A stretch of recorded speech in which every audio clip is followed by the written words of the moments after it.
Olha só, minha cozinheira que o Bolsonaro Caralho! Na posse, Pior né? que essa mina tem cara que cozinha muito bem, mano. Porra, Bolsonaro, mó bronca isso aí, hein, cara. Cadê, Rainy? Caralho, Saudade. Bolsonaro, roubar a cozinha Tá, vamos é lá. foda. Eu só quero mostrar, esse vídeo aqui não foi...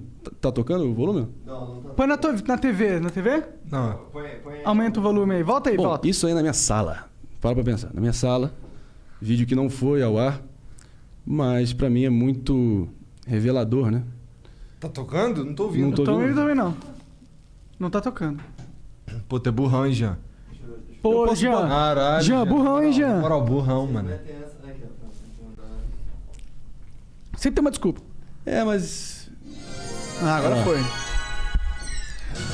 Esse é o candidato que 57 milhões votaram, olha. O Brasil tem tudo para ser uma grande nação. Qual é o seu maior problema? O nosso maior problema é o político. São as indicações políticas. É o toma lá, da cá. E as consequências desse tipo de fazer política é a ineficiência do Estado e a corrupção. Tem que jogar pesado nessa questão, valorizar a sua Polícia Federal, valorizar o seu Ministério Público, os homens que realmente vão atrás desses que temem roubar a nação. Temos que jogar pesado na questão da educação. Os currículos escolares não podem continuar com ideologia de gênero ou com doutrinação. No tocante à segurança, é a mesma coisa. Você não pode continuar com essa... Enfim, esse aí já tá bom já. Esse é lá a sua casa, então, isso aí. Sim, na minha sala. Bom, esse aí... Bom, o que... Esse é o Pode Bebiano. pausar. Bom, o que, só pra elucidar, meu irmão, o cara tá no colo do Centrão. Acho Sim, que tá bem cara. configurado que ele é um estelionatário eleitoral. Sim, com certeza. Beleza, mas eu não quero... não quero parecer ingênuo, que eu acho que a política é uma casta de anjos ali em prol do Brasil. Mas o Bolsonaro é bem não assim. teve punho firme. Na hora que ele falou, tem que pegar pesado, ele pegou pesado ao contrário. Mas ele fez toda uma articulação para blindar o próprio filho, no caso, que estava incorrendo. Então, O problema é exatamente. que veio à tona isso logo no início do Tinha governo que dele. jogar né? pros leões mesmo que se foda. Deixa o filho se fuder, mano. Se reelegia com 80%. Mas sabe qual que é o enfim, problema? também- mas é que aí se o filho você se tocou num ponto fudesse, ele ia interessante. pegar o Bolsonaro também. Você acha que ele não tá no meio? Você tocou num ponto interessante, jogava pros leões. Eu tinha essa impressão que, pô, talvez ele é o cara... Ele é o bastião da moralidade, ele é o arauto da moralidade. Ele vai, de fato, colocar o Brasil nos trilhos éticos, finalmente. Bom, fato é que esse vídeo aqui foi gravado 6 dias antes do Bebiano falecer. A gente tinha ensaiado e tinha feito um dia de gravação, que a gente estava se mudando da minha casa, que é essa aí, e a gente chegou a convocar um grande diretor chamado Bruno Barreto. Ele fez a gravação e estava ensaiando, talvez, promover isso e vender, enfim, criar literalmente um documentário para poder literalmente contar a verdade que aconteceu dentro da minha casa. E muitas pessoas tentam diminuir, dizendo que não, ele foi eleito na esteira, enfim, só das redes sociais, mas ninguém sabe o que foi 55 pessoas trabalhando até 4 horas da manhã numa academia, quando você saiu de 7 segundos para 30 minutos, né? Então... E esse cara, meu irmão, esse cara comeu pedra, eu vi ele padecendo, meu irmão. Esse cara me deixou lições humanas perenes, para sempre. Então, qualquer assim, frustração e decepção que eu tenho hoje em dia é 100% em função do que foi feito com ele. Eu vi o calvário que ele teve que enfrentar. E esse momento, ele, por acaso, de todos nós, era eu, ele e meu pai, acho que ele foi o único que gravou um depoimento individual naquele dia. E assim foi feito e acabou que foi muito... ficou para a posteridade, né? Tanto que 6 dias depois ele veio a óbito. Mas nesse momento aqui acho que revela um pouco dessa dúvida que fica.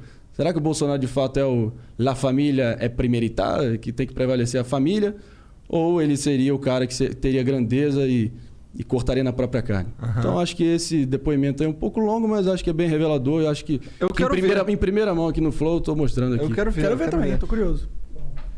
Como a gente contou agora há pouco, aqui nessa sala foram feitas as principais filmagens para a campanha. Né? Isso foi feito, na verdade, na pré-campanha, foi feito num diamante gigantesco aqui, uma equipe gigantesca do Franklin. Quem fez a direção foi o Roberto Medina. E o presidente, então, candidato, capitão, se sentava nessa cadeira aqui. E aqui foi feito um material grosso que depois foi usado na campanha. Nessa sala aqui, eu queria mostrar para vocês uma saleta de televisão que tem ali, aqui na casa do Paulo, onde nós tivemos conversas assim muito interessantes, as conversas mais profundas, volta e meia.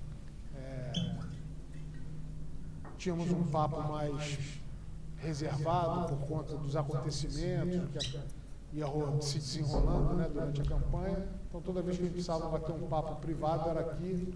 Eu entrava aqui com o Jair, fechava essa porta aqui, trancava e nós ficávamos à vontade aqui, né? E nós tivemos, eu me lembro de uma conversa que nós tivemos aqui, pouco antes da conclusão do segundo turno. Foi marcado um encontro nosso aqui de manhã e eu me atrasei, eu cheguei um pouco tarde e o Jair já estava aqui. E aí eu desci, encontrei o Paulo falou, olha, ele quer falar com você reservadamente, está lá na sala de televisão. Eu vim para cá, o ar-condicionado estava ligado, televisão ligada aqui, ele assistindo alguma coisa, um videotape de futebol.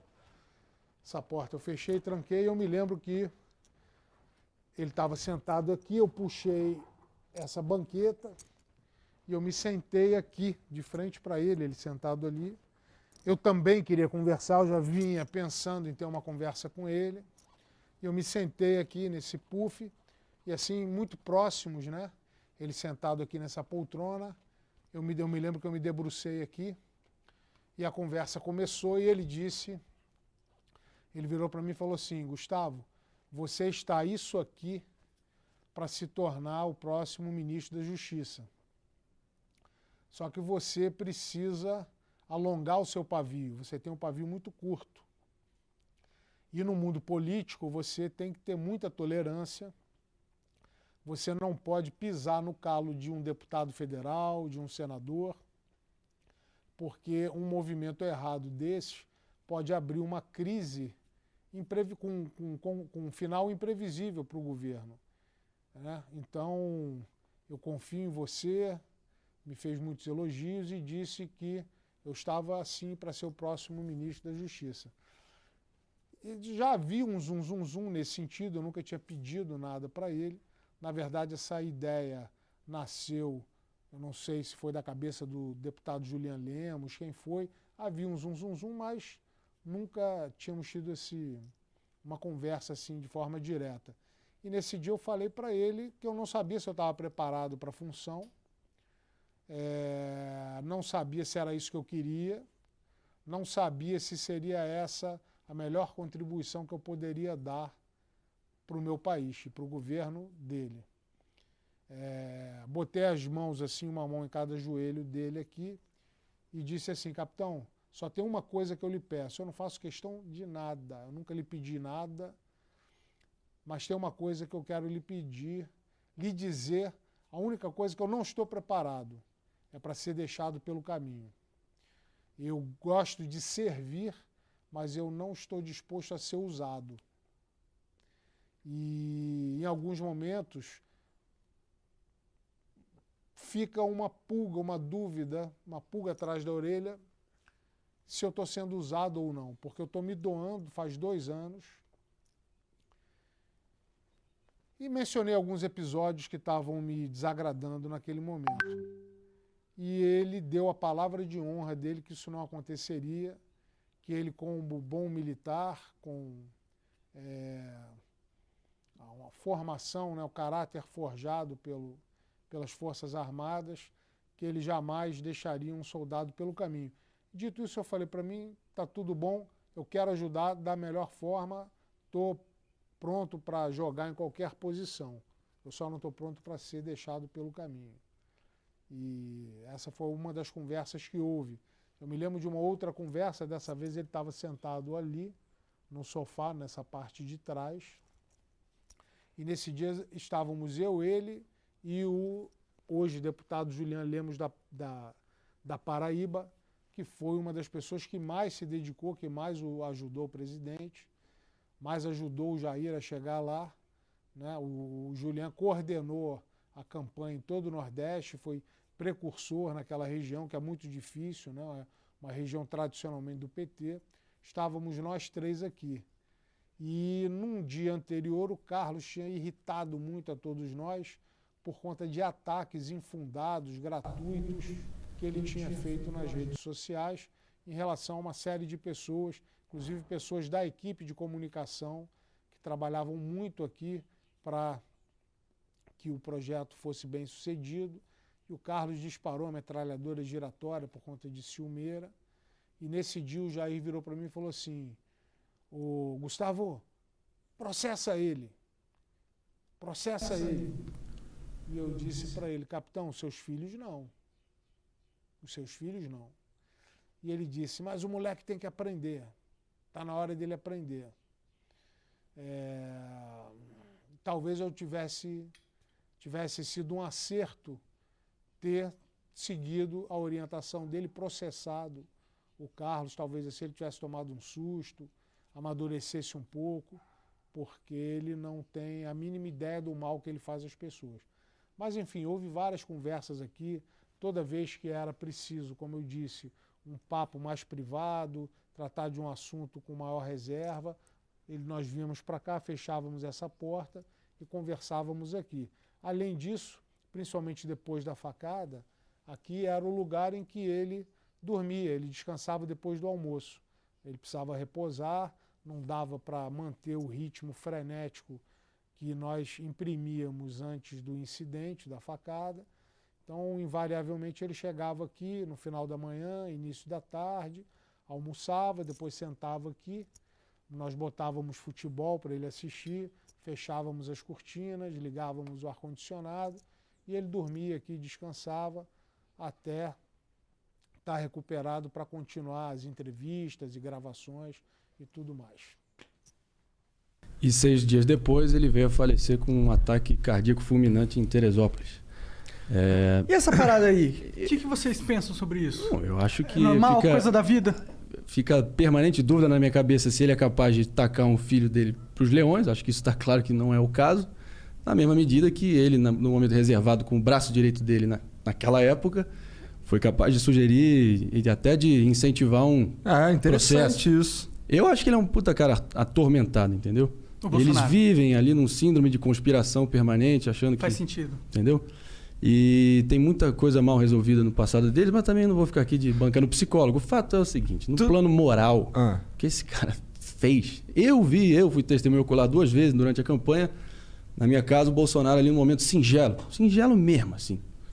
Para tudo. Você via que ele tinha uma gratidão e um puta afeto pelo Bebiano e falou: se não fosse por esse cara aí, jamais teria chegado onde eu cheguei. Ali para mim foi emblemático, entendeu? Para ver o peso que pelo menos parecia que o nosso presidente dava à presença e à influência e à importância que o Bebiano tinha no entorno dele. E não poderia ser diferente também, porque esse cara, cada buraco que esse cara dormiu, ele deixou de ver o pai falecer também, só para estar numa agenda oficial em Roraima de campanha. Meu irmão, o que esse cara fez para viabilizar o partido, o veículo necessário para qualquer candidato pleitear a presidência, inacreditável. É um esforço hercúleo que ele fez para tentar articular com o Bivar do PSL, no apagar das luzes também. Você acha que o Bolsonaro sabe algum mínimo detalhe dessa porra? Não, porque era devidamente poupado para também não ter que se preocupar com isso. Mas ele não deve fazer noção do que foi necessário para chegar a esse ponto. Mas também, eu acho que é o seguinte. Eu apresentei ali, antes ali o candidato que encantou 57 milhões de brasileiros, estava prometendo a moralização da política, a nova política, lei e ordem e liberalismo na economia. E se você ver friamente, qualquer um que tiver com os seus sensos em dia vai ver que é um estelionato assim, em proporções monumentais o que ele fez. Com certeza. É outra pessoa completamente. Eu vou dizer, dê poder à pessoa e verás quem és.